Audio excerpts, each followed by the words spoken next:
Good morning student. आज हम class 5 से चैप्टर 4 वाक्य विचार पढ़ेंगे।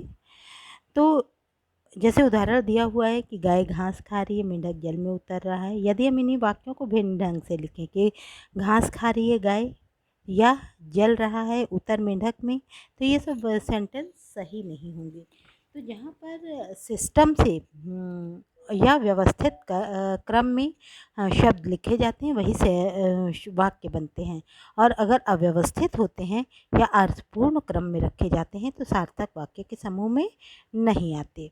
तो वाक्य में प्रयुक्त हुए शब्द को पद कहते हैं। वाक्य में प्रयुक्त हुए शब्द को पद कहते हैं।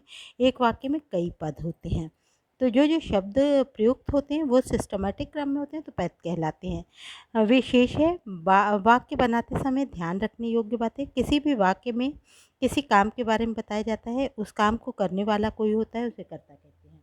वाक्य के अंग या वाक्य के प्रकार। तो वाक्य में दो भाग होते हैं, वाक्य के दो पार्ट होते हैं दो अंग होते हैं, उद्देश्य और विधेय, या सब्जेक्ट पार्ट या प्रेडिकेट पार्ट ये कहा जाता है। तो उद्देश्य वाक्य का वह हिस्सा होता है जिसके बारे में बात की जा रही हो, और विधेय उद्देश्य के बारे में जो बात कही जा रही होती है।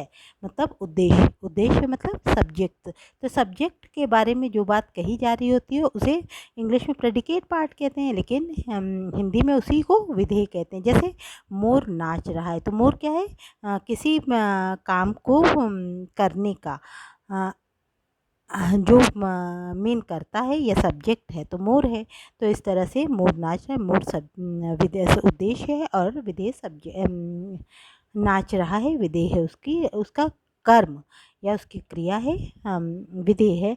पिताजी अखबार पढ़ रहे हैं, तो अखबार पढ़ने का काम कौन कर रहा है? पिताजी कर रहे हैं, तो पिताजी सब्जेक्ट हो गए या उद्देश्य हो गए, और विधेय पढ़ने का कार्य हो रहा है, अखबार पढ़ रहे हैं, तो ये विधेय हो गया।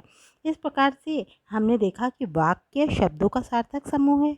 अगर पूछा जाए कि वाक्य किसे कहते हैं, यहाँ पर क्वेश्चन आप देख रहे होंगे कि लिखा है वाक्य किसे कहते हैं, तो आप आंसर में लिखेंगे वाक्य शब्दों का सार्थक समूह है, या आप लिख देंगे वाक्य में प्रयुक्त आप यही लिखेंगे कि वाक्य शब्दों का सार्थक समूह है।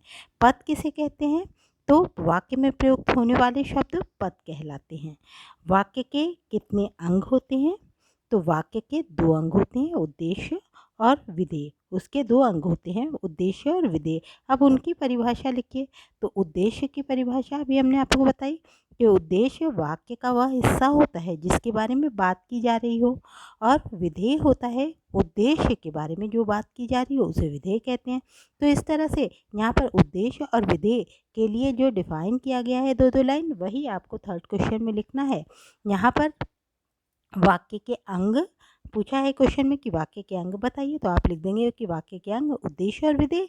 और परिभाषा पूछा है तो उद्देश्य की परिभाषा आप लिखेंगे कि वाक्य का वह हिस्सा होता है जिसके बारे में बात की जा रही हो, और विधेय वो होता है जो उद्देश्य के बारे में जो बात की जा रही हो उसे विधेय कहते हैं। इस तरह से ये क्वेश्चन आंसर कॉपी में आपको अपने आप से लिख लेना है, मैंने बता दिया। तो ठीक है, यहाँ चैप्टर ख़त्म होता है और इसकी एक्सरसाइज मैं करके आपको दे दूँगी। धन्यवाद।